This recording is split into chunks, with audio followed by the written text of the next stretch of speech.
J'espère que vous allez bien. On se retrouve dans cette nouvelle vidéo ASMR pour un peu de lecture.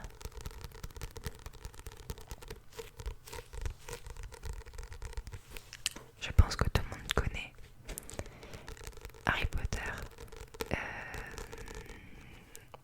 c'est pas le tome 1, c'est le tome 2. Pourquoi?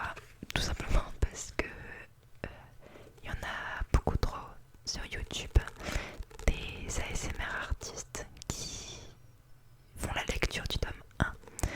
Alors, c'était pas très original quoi. Voilà, donc il s'agit de Harry Potter et la Chambre des Secrets.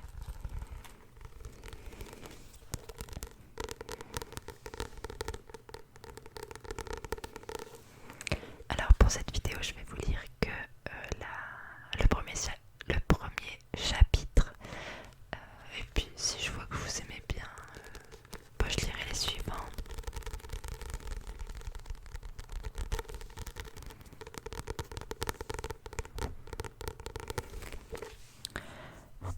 Pour la semaine prochaine, je sais pas si y aura une vidéo.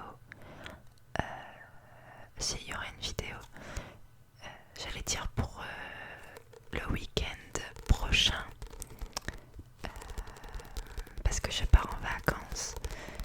Mais vu que je rentre vendredi, je pense que j'aurai le temps de faire le montage et de vous la poster samedi ou dimanche. Alors c'est parti. Je vais vous lire je sais jamais comment ça s'appelle. Derrière là. Le petit texte. Une rentrée fracassante en voiture volante, une étrange malédiction qui s'abat sur les élèves. Cette deuxième année à l'école des sorciers ne s'annonce pas de tout repos. Entre les cours de potions magiques, les matchs de Quidditch et les combats de mauvais sorts, Harry et ses amis Ron et Hermione trouveront-ils le temps de percer le mystère de la Chambre des Secrets?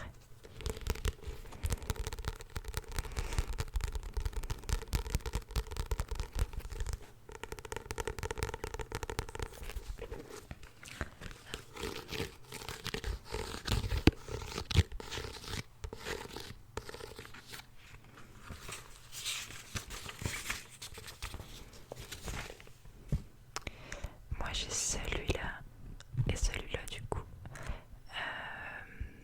J'ai pas les autres. J'ai lu celui-là en entier. Mais pas celui-là. Lui je l'ai commencé mais je l'ai jamais fini. Voilà.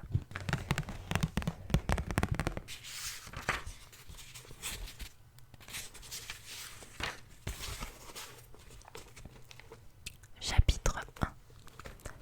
Un très mauvais anniversaire. Ce n'était pas la première fois qu'une dispute éclatait au petit déjeuner dans la maison du Cat Private Drive. Monsieur Vernon Dursley avait été réveillé à l'aube par un ululement sonore qui provenait de la chambre de son neveu Harry. C'est la troisième fois cette semaine, hurlait-il. Si tu n'es pas capable de surveiller cette chouette, il faudra qu'elle s'en aille. Harry tenta une fois de plus d'expliquer ce qu'il se passait. Elle s'ennuie, dit-il. Elle a l'habitude d'aller voler un peu partout. Si je pouvais au moins la laisser sortir la nuit. Tu me prends pour un imbécile, ricana l'oncle Vernon. Un morceau de jaune d'œuf accroché dans sa grosse moustache touffue. Je sais bien ce qui arrivera si on laisse sortir cette chouette. Il échangea un regard sombre avec Pétunia, son épouse. Harry essaya de répondre quelque chose, mais un rot bruyant et prolongé étouffa ses paroles. C'était Dudley, le fils des Dursley. C'était Dudley, le fils des Dursley. Je veux encore du lard, dit celui-ci. Il y en a dans la poêle, mon trésor adoré, dit la tante Pétunia en tournant un regard embué vers son énorme fils. Il faut qu'on te donne à manger pendant qu'il est encore temps. Cette cantine du collège ne me dit rien qui vaille. Allons, Pétunia, c'est absurde. Je n'ai jamais souffert de la faim quand moi-même j'étais au collège de Smelting, dit l'oncle Vernon d'un ton convaincu. Tu as assez à manger là-bas, n'est-ce pas, fiston?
rugit l'oncle Vernon en martellant la table de son poing.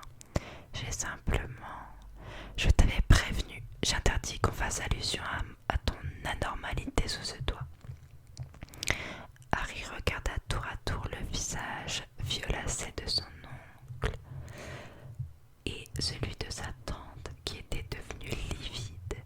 Avec des gestes tremblants, elle s'efforça d'aider Dudley à se relever. D'accord, dit Harry, d'accord. L'oncle Vernon se rassit en soufflant comme un rhinocéros, prêt à charger, et surveilla attentivement Harry du coin de ses petits yeux perçants. Depuis qu'il était revenu à la maison pour les vacances d'été, l'oncle Vernon l'avait traité comme une bombe sur le point d'exploser. Harry, en effet, n'était pas un garçon normal, pour tout dire. Il était même difficile d'être aussi peu normal que lui. Car Harry Potter était un sorcier qui venait de terminer sa première année d'études au collège Poudlard, l'école de sorcellerie. Et si les Dursley n'étaient pas très heureux de le revoir pendant les vacances, leur infortune n'était rien comparé à celle d'Harry. Poudlard lui manquait tellement qu'il avait l'impression de ressentir en permanence une douleur dans le ventre. Le château lui manquait, avec ses passages secrets, ses fantômes, ses cours, sauf peut-être celui de Rogue, le maître des potions. Le courrier apporté par des hiboux, les banquets dans la grande salle, les nuits dans le lit à baldaquin du dortoir de la tour, les visites à Hagrid, le garde-chasse qui habitait une cabane en lisière de la forêt interdite, et surtout le Quidditch, le sport le plus populaire dans le monde des sorciers. 6 buts, 4 balles volantes, 14 joueurs évoluant sur des manches à balai. Dès que Harry était rentré à la maison, l'oncle Vernon s'était empressé de ranger dans un placard sous l'escalier ses livres de magie, ses robes de sorcier, son chaudron, sa baguette magique et son palais haut de gamme, un imbus de 1000. Peu importait aux Dursley que le manque d'entraînement fasse perdre à Harry sa place d'attrapeur dans l'équipe de Quidditch, et peu leur importait qu'il ne puisse pas faire ses devoirs de vacances. Les Dursley étaient ce que les sorciers appellent des moldus, c'est-à-dire des gens qui n'ont pas la moindre goutte de sang magique dans les veines. Pour eux, avoir un sorcier dans la famille représentait une honte infamante. L'oncle Vernon, avait exigé que la cage d'Edwige, la chouette de Harry, soit cadenassée pour l'empêcher de porter quelque message que ce soit dans le monde des sorciers. Harry ne ressemblait en rien au reste de la famille. L'oncle Vernon était grand, avec une énorme moustache noire et quasiment pas de cou. La tante Pétunia avait un visage chevalin et une silhouette osseuse. Dudley était blond, rose et gras comme un porc. Harry, au contraire, était un petit et maigre, avec des yeux verts étincelants et des cheveux d'un noir de jet, je pense, et qu'il n'arrive jamais à se coiffer. Il portait des lunettes rondes et une mince cicatrice en forme d'éclair marquait son front. Une cicatrice faisant de Harry un être exceptionnel, même pour un sorcier. Seule trace d'un passé mystérieux, ce petit éclair sur le front lui avait valu de se retrouver sur le perron des Dursley 11 ans auparavant, alors qu'il n'était encore qu'un bébé. À l'âge d'1 an, Harry avait réussi à survivre au terrible maléfice que lui avait lancé le mage, le plus redoutable de tous les temps, Lord Voldemort, dont le nom restait si effrayant que la plupart des sorcières et sorciers n'osaient pas le prononcer. Les parents de Harry avaient succombé à l'attaque de Voldemort, mais Harry avait survécu, avec pour seul souvenir cette cicatrice en forme d'éclair. Par un mystère que personne n'était jamais parvenu à éclaircir, les pouvoirs de Voldemort avaient été détruits à l'instant même où il avait tenté sans succès de tuer Harry. Ainsi, Harry avait été élevé par la sœur de sa mère,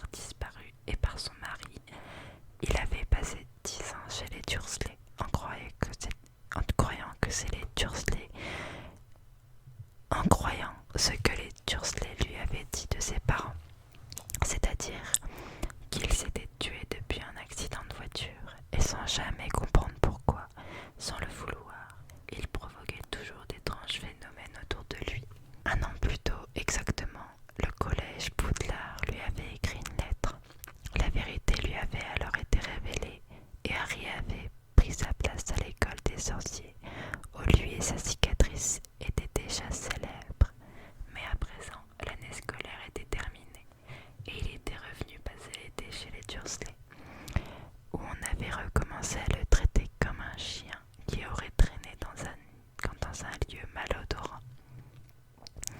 Les Dursley ne se souvenaient même pas qu'aujourd'hui était le jour du 12e anniversaire de Harry.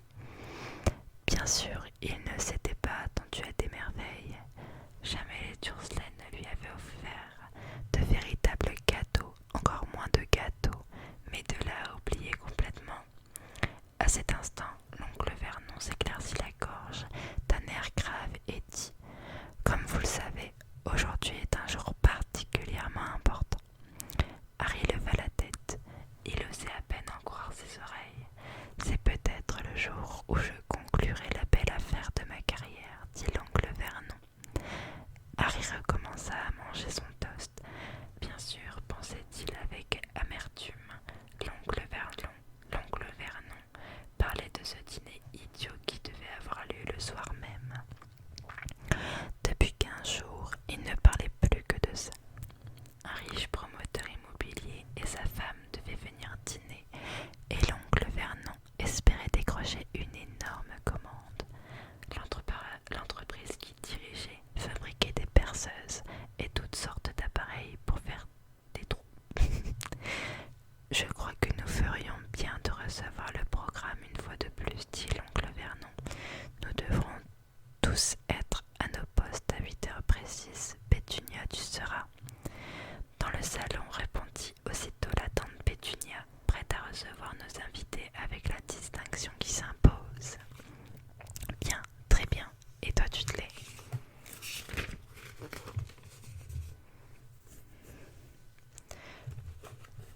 J'attendrai près de la porte pour lui ouvrir dès qu'ils auront sonné. Il ajouta d'une voix fausse et maniérée. Puis-je me permettre de vous débarrasser de vos manteaux, monsieur et madame Mason? Ils vont l'adorer, s'exclama la tante Pétunia avec ravissement. Excellent, Dudley, apporta l'oncle Vernon. Et il se tourna alors vers Harry. Et toi? Je resterai dans ma chambre en silence et je ferai semblant de ne pas être là, répondit Harry d'une voix monocorde. Exactement, dit l'oncle Vernon d'un ton mauvais. Je les conduirai au salon, je te les présenterai près de Pétunia et je leur servirai l'apéritif à 8h15. J'annoncerai que le dîner est servi, dit la tante Pétunia. Et toi, Dudley, tu diras. Puis-je vous accompagner jusqu'à la salle à manger, madame Mason, dit Dudley en offrant son bras grassouillé à une dame invisible. Mon parfait petit gentleman, s'exclama la tante Pétunia avec émotion. Et toi, dit l'oncle Vernon, d'une voix méchante en se tournant vers Harry. Je resterai dans ma chambre en silence et je ferai semblant de ne pas être là, répondit sombrement Harry. Exactement. Maintenant, nous devrions préparer quelques compliments à leur servir au cours du dîner. Une idée, Pétunia. Vernon m'a dit que vous étiez un joueur de golf exceptionnel, madame Mason. Autant qu'avez-vous trouvé cette robe si merveilleusement élégante, madame Mason? Parfait, Dudley. Je pourrais dire, on avait une rédaction à faire à l'école sur notre héros préféré, monsieur Mason, et c'est vous que j'ai choisi. C'en était trop, à la fin pour la tante Pétunia et pour Harry. Madame Dursley fondit en larmes en serrant son fils contre elle, tandis que Harry plongeait sous la table pour cacher son fou rire. « Et toi, mon garçon ?» Harry se redressa en s'efforçant de retrouver son sérieux. « Je resterai dans ma chambre en silence et je ferai semblant de ne pas être là, dit-il. J'y compte bien, lança l'oncle Vernon d'une voix forte. Les Masons ne connaissent pas ton existence et c'est très bien comme ça. Lorsque nous aurons fini de dîner, Pétunia, tu retourneras dans le salon avec madame Mason et j'orienterai la conversation sur les perceuses. Avec un peu de chance,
recevoir un message de Poudlard, de n'importe qui, mage ou sorcière.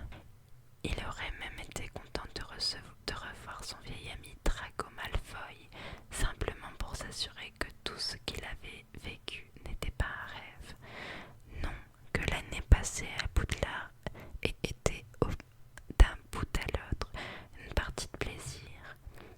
À la fin du dernier trimestre, Harry s'était retrouvé face à face avec Lord Voldemort en personne, et même si Voldemort n'était plus que l'ombre délabrée de lui-même, il s'était montré toujours aussi terrifiant, aussi retors, aussi déterminé à retrouver son pouvoir. Pour la deuxième fois de son existence, Harry avait échappé à ses griffes, mais il s'en était tiré d'extrême justesse, et même maintenant, des semaines plus tard, il lui arrivait encore de se réveiller au milieu de la nuit, ruisselant de sueur froide, et se demander où se trouvait Voldemort à présent, hanté par son visage livide et ses yeux démesurés, où brillait une lueur démente. Harry se redressa soudain sur son banc. Il regardait la haie d'un air absent, et il s'aperçut que la haie la regardait aussi. Deux énormes yeux verts venaient d'apparaître au milieu du feuillage. Harry se leva d'un bond. Au même moment, une voix moqueuse retentit à l'autre bout du jardin. « Je sais quel jour on est », chantonna Dudley, qu'il s'avançait vers lui en se dandinant. Les énormes yeux disparurent aussitôt. « Quoi ?» dit Harry, sans cesse de fixer la haie. « Je sais quel jour on est », répéta Dudley en s'arrêtant devant lui. « Bravo, tu as enfin réussi à prendre les jours de la semaine », répliqua Harry. « Aujourd'hui c'est ton anniversaire », lança Dudley d'un ton méprisant. « Comment ça se fait que tu n'aies reçu aucune carte? Tu n'as pas d'amis dans ton école de Zigoto. Il vaudrait mieux que ta mère ne t'entende pas parler de mon école, dit froidement Harry. Dudley remonta son pantalon qui glissait sur son gros derrière. « Pourquoi tu regardes la haie ?» demanda-t-il d'un air soupçonneux. « Je suis en train de me demander quelle sera la meilleure formule magique pour y mettre le feu, répondit Harry. Dudley recula en trébuchant, son visage gras déformé par la terreur. Tu n'as pas le droit. Papa t'a dit que tu ne devais pas faire de magie, sinon il te chassera de la maison. Et tu ne sauras pas où aller. Tu n'as aucun ami pour s'occuper de toi. Abracadabra, dit Harry d'une voix féroce. Hic, hoc, trousse-mousse, épave de crapaud. Maman, hurla Dudley en se précipitant vers la maison d'un pas titubant. Maman, il fait tu sais quoi. Sa face coûta cher à Harry. Comme ni la haie ni Dudley n'avaient subi de dommages, la tante Pétunia sut qu'il n'avait pas véritablement usé de magie, mais il évita de justesse la poêle couverte de mousse qu'elle tenait à la main et qu'elle essaya de lui abattre sur la tête. Elle lui donna alors du travail à faire, en lui promettant qu'il n'aurait rien à manger tant qu'elle n'aurait pas terminé. Sous le regard de Dudley, qui se dandinait autour de lui en léchant des glaces, Harry dut nettoyer les carreaux, laver la voiture, tondre la pelouse, tailler et arroser les rosiers et les massifs de fleurs et repeindre le banc. Le soleil brûlant lui tapait sur la nuque. Harry savait qu'il n'aurait pas dû répondre à la provocation de Dudley, mais celui-ci avait touché juste en devinant ses pensées. Peut-être n'avait-il aucun ami à Poudlard. S'il voyait le célèbre Harry Potter en ce moment, pensa-t-il amèrement, tandis qu'il répandait de l'engrais sur le massif de fleurs, le dos douloureux, le visage ruisselant de sueur.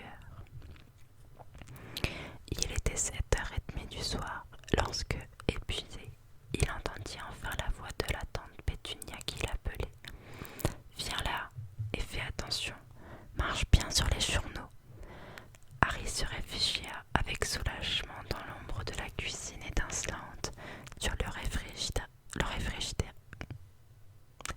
Sur le réfrigérateur était posé le gâteau qui devait être servi au dessert, une véritable montagne de crème fouettée, parsemée de violettes en sucre, un gigot cuisé au four dans un grésillement prometteur. Dépêche-toi de manger, les masons ne vont pas tarder, dit sèchement la tante Pétunia en montrant les 2 tranches de pain et le morceau de fromage sur la table de la cuisine. Elle avait déjà mis sa robe longue, j'ai vraiment du mal. Elle avait déjà mis sa robe longue, couleur saumon. Harry se leva les mains et avala son pitoyable dîner. Dès qu'il eut terminé, la tante Pétunia s'empressa d'ôter son assiette. « Allez, dans ta chambre, et vite !» ordonna-t-elle lorsqu'il passa devant la porte du salon. Harry aperçut l'oncle Vernon étudelé, vêtu de veste de smoking avec des nœuds papillons. Il avait tout juste posé le pied sur le palier du premier étage lorsque la sonnerie de la porte d'entrée retentit. Le visage furieux de l'oncle Vernon apparut alors au bas de l'escalier. « Souviens-toi, mon garçon, un seul bruit et... » Harry rejoignit sa chambre sur la pointe des pieds, se glissa à l'intérieur, referma la porte et se dirigea vers son lit pour s'y laisser tomber. L'ennui, c'est que quelqu'un y était déjà assis. Et voilà. Perso, j'ai beaucoup aimé lire le premier chapitre. Après, le film 1 et 2, c'est pas mes préférés. Parce que je trouve qu'il se passe pas beaucoup de trucs.